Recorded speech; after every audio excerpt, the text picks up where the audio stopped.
So we were continuing the type of the fixed exchange rate system. So let us continue with the fixed exchange rate system, students. I was explaining in the last video there are two types of foreign exchange rate system. One is the fixed exchange rate system and one is the flexible exchange rate system. When we are talking about the fixed exchange rate system, fixed rate of exchange refers to rate of exchange as fixed by the government. Historically, it has two important variants. One, gold standard system of exchange rate, and second is Bretton Woods system of exchange rate, which is also known as adjustable peg system of exchange rate. When we talk about gold standard system of exchange rate, it is that system, students, very earlier time from the Britishers time, it was prevailing in every country. First, the value of every currency was government asked to value the currency of the country in terms of gold.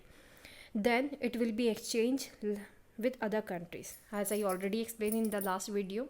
So gold standard system of exchange rate is that according to this system prevalent is most countries prior to 1920s. Gold was taken as a common unit of parity. Parity means exchange between currencies of different countries in circulation. Each country was to define value of its currency in terms of gold. Accordingly, value of one currency in terms of other country was fixed according to considering gold value of each currency.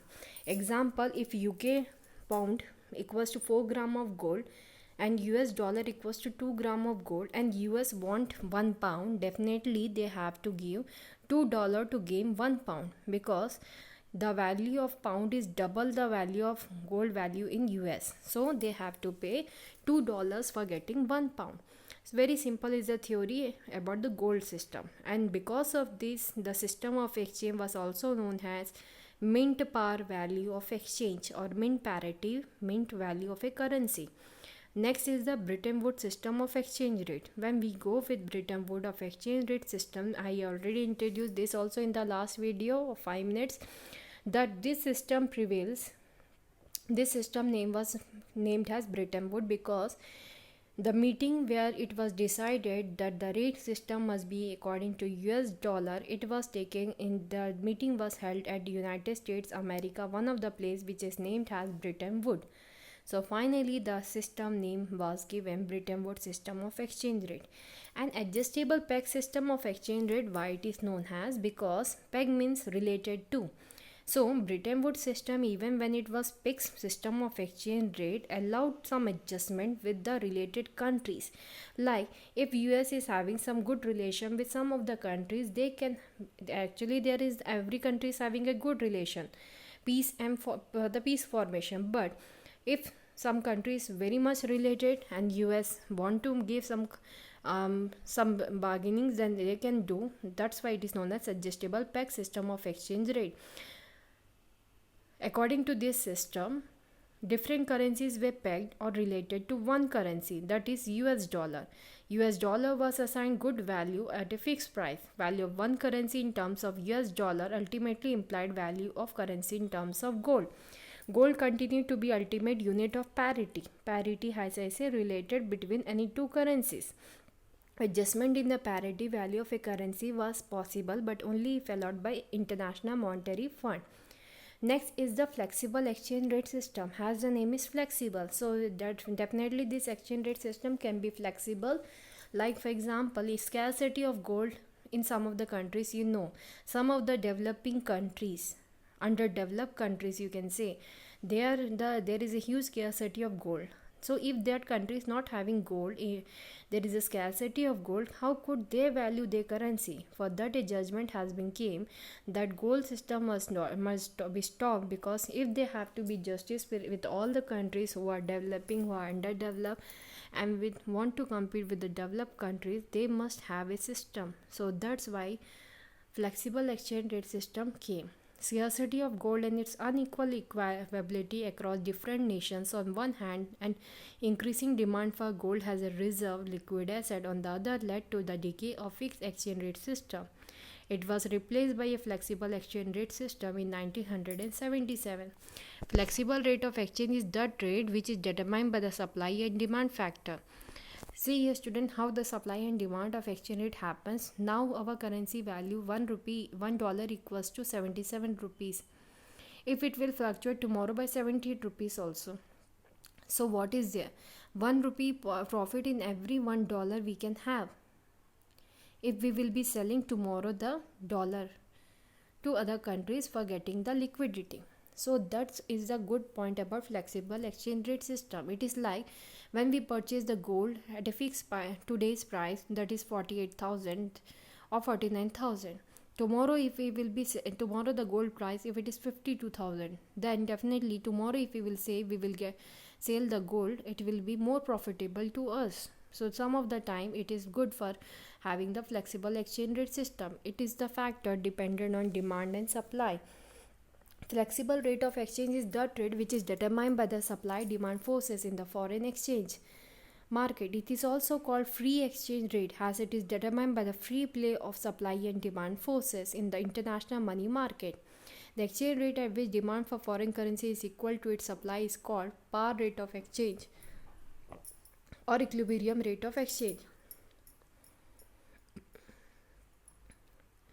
Determination of flexible rate of exchange. If we want to know, the theory of determination of flexible rate of exchange is the demand and supply theory. According to this theory, the rate of exchange of a country's currency is determined by its demand in the foreign market and supply in the international money market. While there is an inverse relationship between price and demand, price and supply are positively related, so that while the demand curve tends to slope downwards, supply curve tends to slope upwards. In the words of Kurihara, a free exchange rate system tends to be such as to be equate the demand for the and supply of foreign exchange.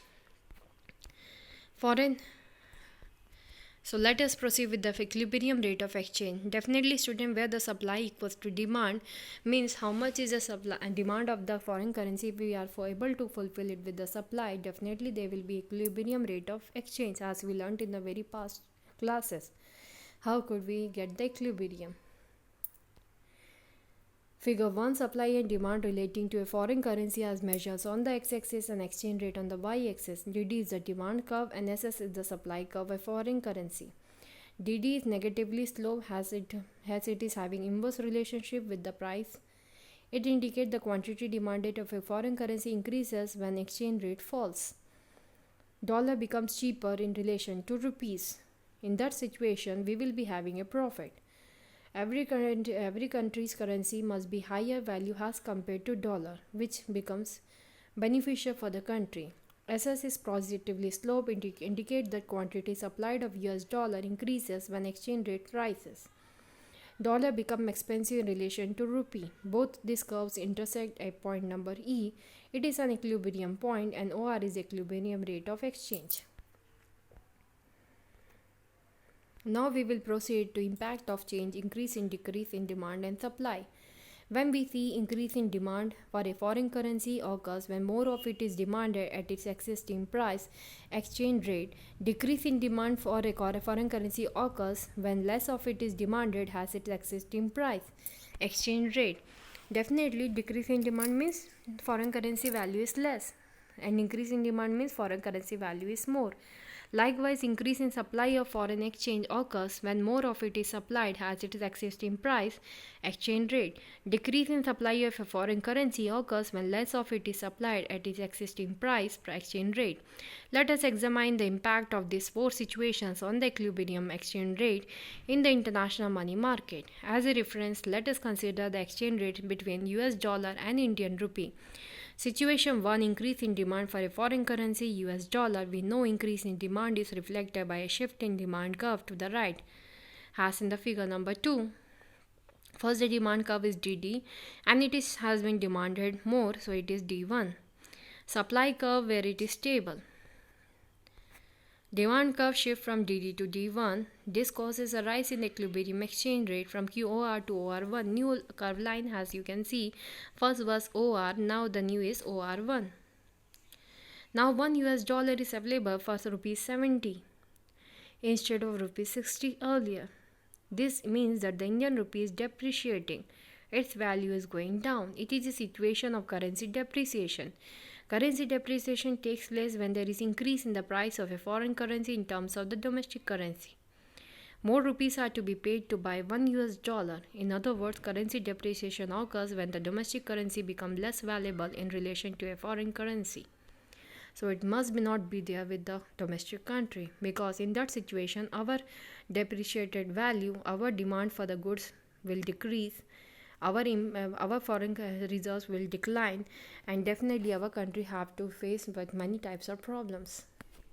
Currency depreciation is a situation when domestic currency rupee depreciates or loses its value in relation to a foreign currency, say US dollar, so that you need more rupees to buy a dollar. Example, if US dollar exchanges for rupees 62 instead of rupees 60, it is a loss for our country. Decrease in demand for it. In this situation, if we want to sell off, then it is beneficial, but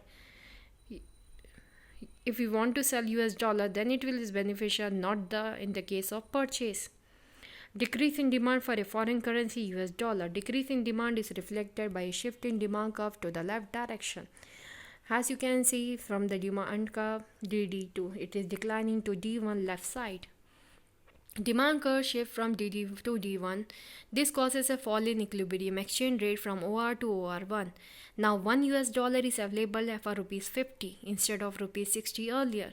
This means that the Indian rupee is appreciating. It is a situation of currency appreciation. Currency appreciation takes place when there is a decrease in the price of a foreign currency in terms of the domestic currency. Less rupees are to be paid to buy $1. In other words, currency depreciation occurs when domestic currency becomes more valuable in relation to a foreign currency. So in short, it refers to a situation when domestic currency rupees appreciates or gains value its relation to a foreign currency. And in this situation, definitely we need less rupees to buy a dollar. Example, if US dollars for exchanges rupees 60 instead of rupees 62. All at the domestic currency, Indian rupee shows appreciations. As I said, if we will sell, we are in profit, but if we want to purchase, it is a loss. Now we will be moving to the next topic, that is appreciation and depreciation of domestic currency. Student, when we see appreciation of domestic currency and depreciation of domestic currency, we see with these differences. Appreciation of domestic currency, when we see it, is a situation of a fall in exchange rate. Depreciation, it is a situation of rise in exchange rate. Depreciation is a loss, whereas appreciation is a beneficial. Less rupees are needed to buy $1. More rupees are needed to buy $1. Cause increase in supply of foreign exchange. We have decrease in demand for foreign exchange. Definitely when its price will decline, there will be no chances that India will demand for foreign currency. Decrease in demand for foreign exchange. Decrease in supply of foreign exchange. Example, exchange rate falls from $1 to rupees 60, where from $1 to rupees 50. Now we will be seeing components of demand for foreign exchange, foreign currency, or why is foreign exchange demanded. Foreign exchange is demanded for various purposes. Basically, it is demanded for payments abroad. Broadly, we make the following types of payment to rest of the world. Each type of payment constitutes a component of demand of foreign exchange. Why we need foreign exchange? Definitely, if we want to trade with foreigners, we want to do business with international, we need foreign exchange. Repayment of interest, international loan. If we take loan from foreign currencies, definitely we have to return in foreign currency. So that time what is there? Repayment of intellectual property, international loans is needed to be done in international currency. So that time foreign exchange is demanded. International loans are raised in terms of foreign currency. There our domestic currency will not be asked. Accordingly, foreign currency is required for the repayment of loan we have taken. In less developed countries like India, there is an important component of demand for foreign exchange. Foreign investment. Investment in rest of the world is an important business activity. We need currency of the country in which investment is to be made, and for that, foreign exchange rate system is needed. If we want to do foreign investment, means in foreign US, America, US, Europe, we want to purchase something. For that investment, what is needed? Foreign exchange rate. Imports. If we want to import something from foreign country, we have to make payment, and that payment cannot be done in domestic currency. It needs foreign currency. So there also foreign exchange rate is needed. Because of that, foreign exchange rate system has been made. Direct purchase abroad. If we want to purchase, if we are went to foreign countries, there our domestic currency value will not work. So there, if we want to travel in foreign country, we need to take foreign currency, and for that exchange rate will required. Foreign exchange is needed to make direct purchases of goods and services abroad, because people from our country visit other countries of the world as tourists for studies, for jobs. They do survival there, and for that they require foreign currency, which is done through foreign exchange rate. Grants and donations. Grants and donation, unilateral payments to rest of the world, are also contributed to the demand for foreign exchange. Grants and donations to a foreign country can be made through foreign currency. Payment of incomes. If to someone we have to make payments of salary of anything, demand for foreign exchange is the domestic economy also rises for the payment of factor incomes like rent, interest, profit, dividend, and wages, which are repatriated abroad. Speculative tradings. If we purchase the shares of other countries, we have to pay through foreign currency. So foreign exchange, particularly in terms of strong currencies like US dollar, is held demanded by the people for purpose of speculative trading. Often more foreign exchange is held when the exchange rate is low, and vice versa. Together, these components of demand add up to aggregate demand for foreign exchange. In the international money market, demand for foreign exchange is inversely related to price of foreign exchange, as indicated by a downward sloping demand curve. For foreign exchange, demand extends when exchange rate falls and demand contracts when exchange rate rises. A shift in demand curve occurs when any of the component of demand for foreign exchange shows a rise or fall at the existing rate of exchange. Components of supply of foreign exchange, foreign currency, or sources of foreign exchange. When we do supply, when it is needed, when we want to do export, definitely we want the money in Indian currency. For that, foreign exchange is needed. Exports of goods and services is an important source of supply inflow of foreign exchange from rest of the world. Thus, export of goods and services from India to US would mean supply of foreign exchange to India. Next, investment from rest of the world. Investment, if foreigners want to do investment in our country, definitely from foreign exchange rate system must be there, because there will be having currency in other countries like US dollar, pound, anything.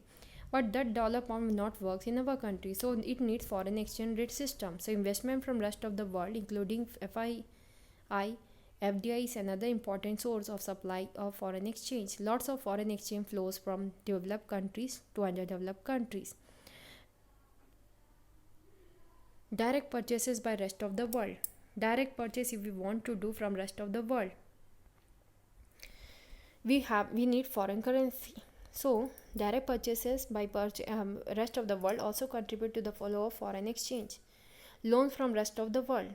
It refers to borrowing from rest of the world.